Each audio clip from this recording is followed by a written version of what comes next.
Okay, stage 2, if something goes up online as an album or something, I'll give one example. I'll give the Return to the Picton Bernardas. Got a few albums in here and I'm working up other ones from the 2014 season. Though if you'd got onto these and cracked the code, you could have been watching these ones in order months and probably 6 or probably maybe 8, right from the beginning of the year probably. Okay, there's old albums from 2013 season, 2012, and I started filming in 2011. I have a backlog of VHF stuff. I even have stuff on old computers that have gone off to the dump that someone's sent to the dump without telling me. We won't mention any names, but they know who they are. Okay, so if we go down to the Picton Bernarda one, just as an example, so this one's from this year, that's been done, and the Dub Gold one, and things like that, they're all been done. They were from this year. They've still got other ones to load up, probably some of the more interesting ones too. There's the screenshot practice. That's how it sort of started coming together, because I learned how to do screenshots. So there's the old stuff. There's the screenshots from old VHS stuff, which are when you blow them up, they're not too bad. They're about 360. Oh no, less than 360p. Yeah, but they're good enough to see what they're doing. But the videos are a bit better. Okay, so we got down there. We got all these other screenshots. Blah blah blah. And see, I've got new stuff in there. And if you click on some of the things, like the relevant image, it may actually have the thing. Now the coding is D4 is 4, A, B, C, D, E, F, G, the 26 letters, the alphabet, so A1, B2, C3, D4, etc, etc, and when I get to the Z, then I start doubling up again, and you'll work it out. Once you get to the Zs, you'll probably work it out. You'll probably be familiar by then. So you can actually click on one of these things and it will start to open up, but it will probably open up in something like something silly like 140p or something really tiny. So what you do is you bring it up here and you go down to this little icon down here. See 144p. You can hardly see any smeging detail. So you go up to here, and if it hasn't been loaded up in Twitch or something like that, you'll be able to get to the full half HD, 480p half HD, and it will go like this, and you can sit back, and for some of the car footage driving along, which I showed in a minute, you'll get sort of through the windscreen, almost like you're sitting next to me driving, or behind the wheel driving with me. There is sound with this. I don't know if you can put. And oh, by the way, do get yourself some earphones, because that's the best part of my camera, is the sound. The sound is better than the actual image quality with this Canon camera. You just will not believe the way it picks up bird calls, and it's in stereo too. So like if one of the clips from last 2013, I think, the walk down Chandler's Hill, there's a moment where a bird goes flying across overhead, and it's in full stereo, and you can actually hear the bird going from left to right, front to back, sort of thing. And yeah, it's quite amazing. Anyway, that's but if you go to YouTube, usually at the end of the clip it will allow you to go to YouTube. If something like this, it won't allow me. But if you go to the end of the clip, which you can probably get to by just zapping along here, it will hopefully play. If I press play. So now if we go back to here, so once it gets to the end of the clip, it should allow you, if we get there fast enough, come on, you put it on there, you'll get to the end of the clip. Now it should allow you to go to YouTube, and you might get slightly better quality. Sometimes it will allow you to get slightly better quality. Make sure it's still on, hasn't automatically gone back to some other stupid thing, and you can either put it on this other mini box to get better quality but on a smaller thing, or you can go to this thing, and the quality is it's a slightly, I don't know, has it got, no, I don't know, maybe not, maybe you have to work it out, I don't know. I think that's not as good as, see, if you go back about a year, Facebook and Google Plus were fighting it out for quality, and Facebook had a better quality. You had a special HD button you could press, and you could go up to higher quality on Facebook than it did on Google Plus. And then about 4 months ago they started not having the HD button, so I would impress upon Mr. Zingerberger, or whatever his name is, to go back to using the high def. It used to take longer to upload to Facebook, but it was better quality than on Google Plus. And I just can't understand I just don't understand what the bizzo about Google Plus is, you know. I mean, Facebook and YouTube, that's all you need. You don't need this Google Plus business. You can do all your stuff, and you can get better quality. Well, you used to be able to get better quality on Facebook.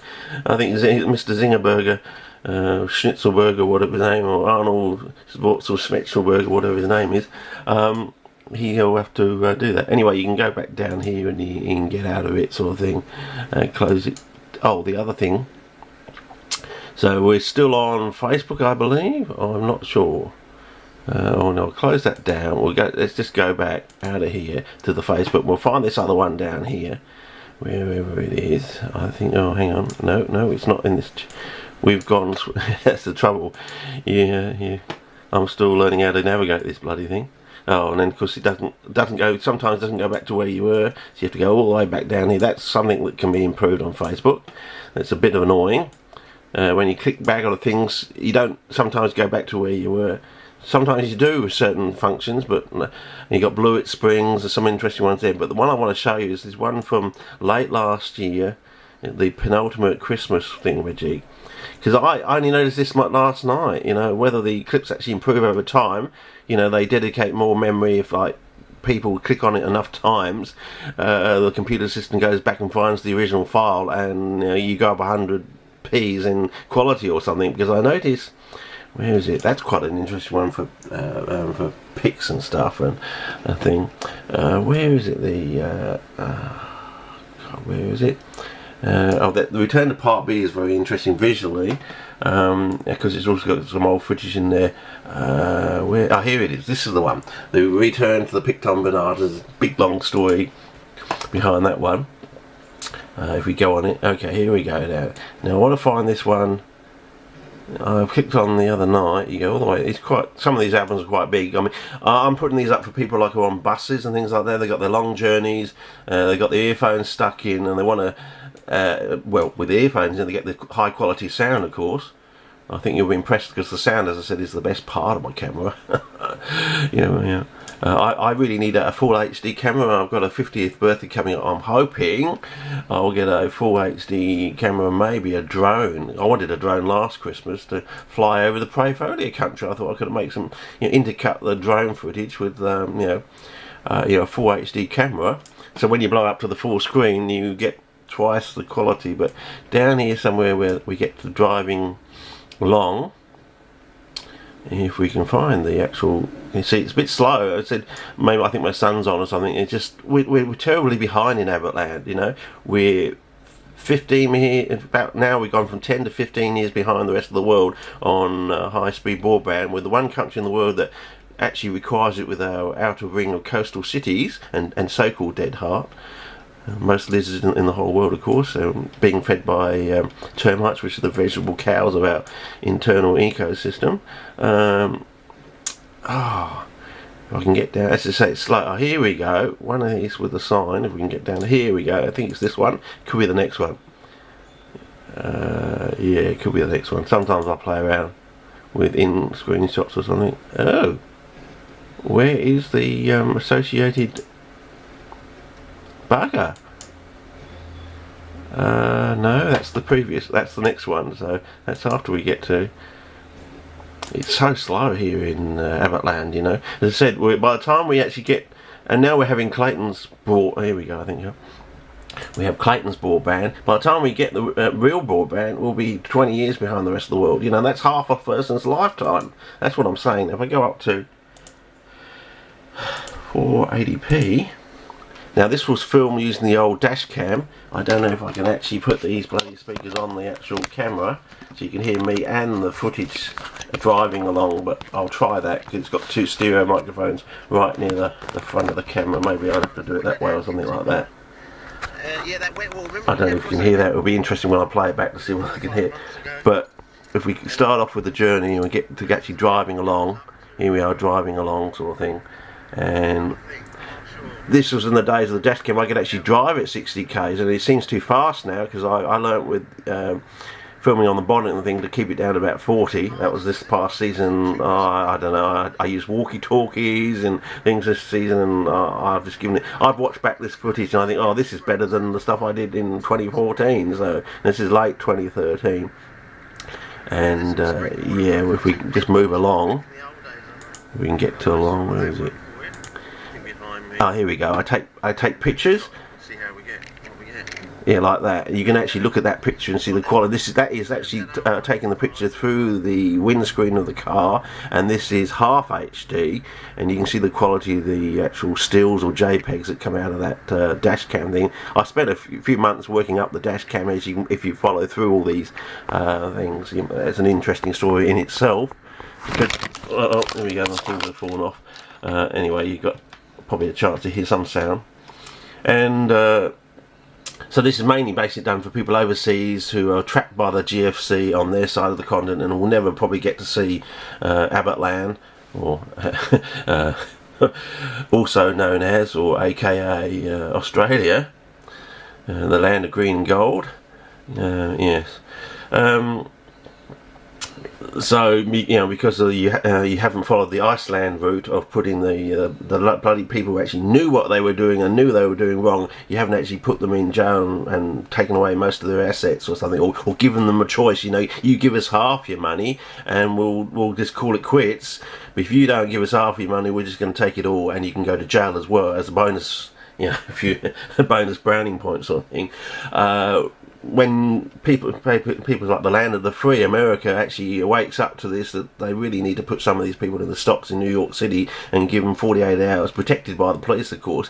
You know, throw rotten vegetables at or tar and feather them, sort of thing, and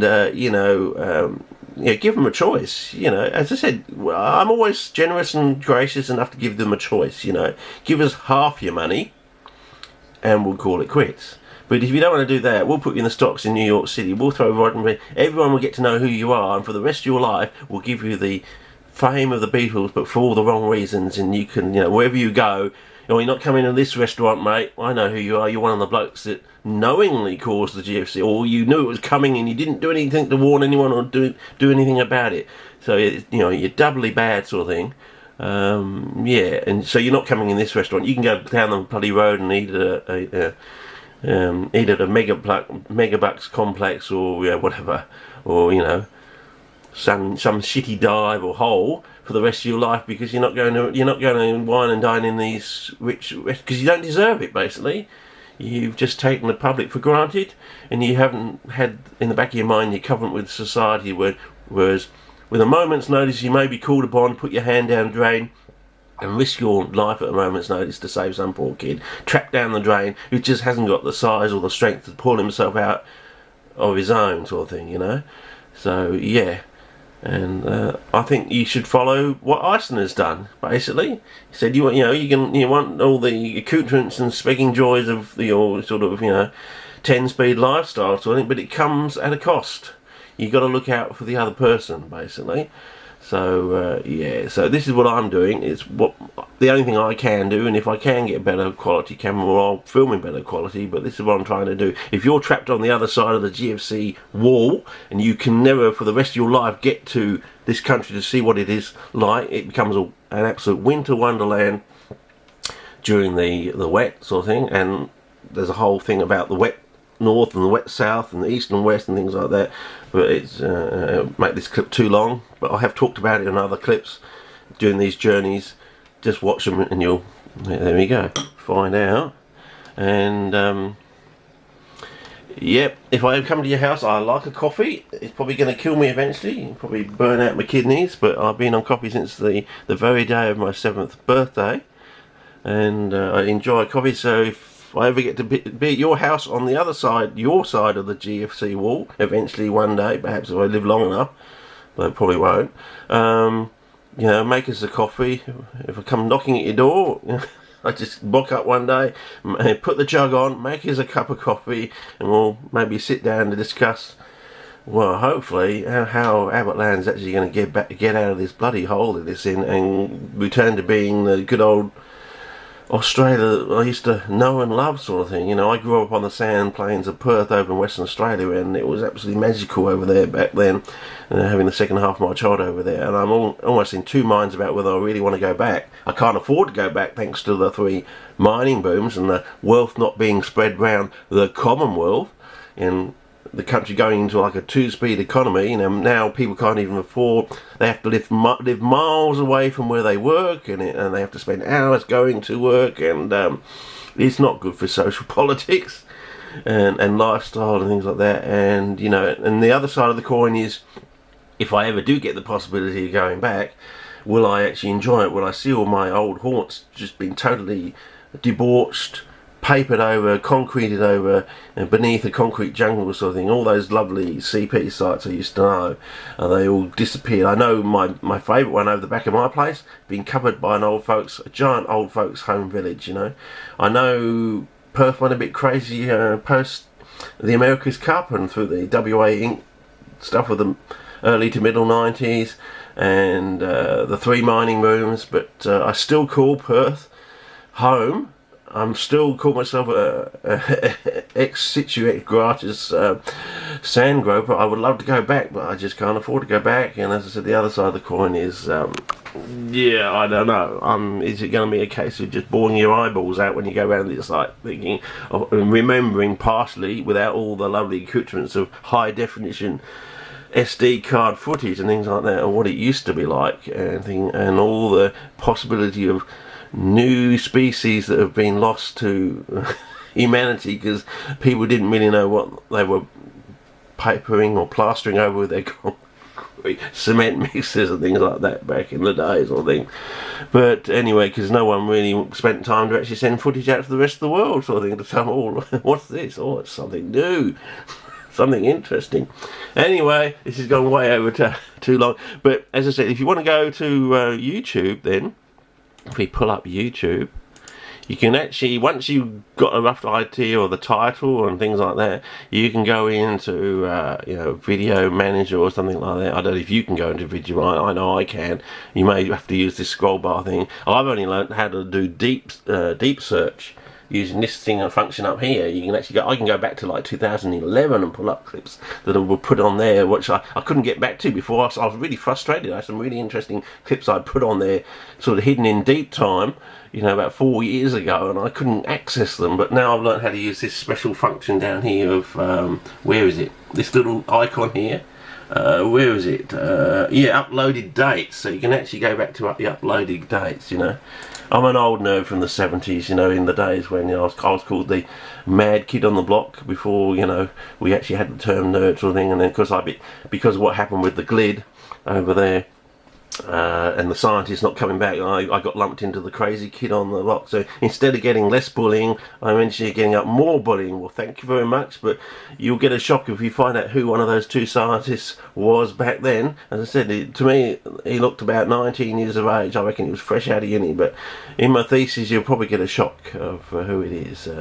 Yeah, and the role he's played in Australian botany since then. So yeah, very interesting side story. As I said, the whole GLID has been a side story to my search to find out why Australia has got so many CPs, why they grow, where they grow, when they grow, sort of thing.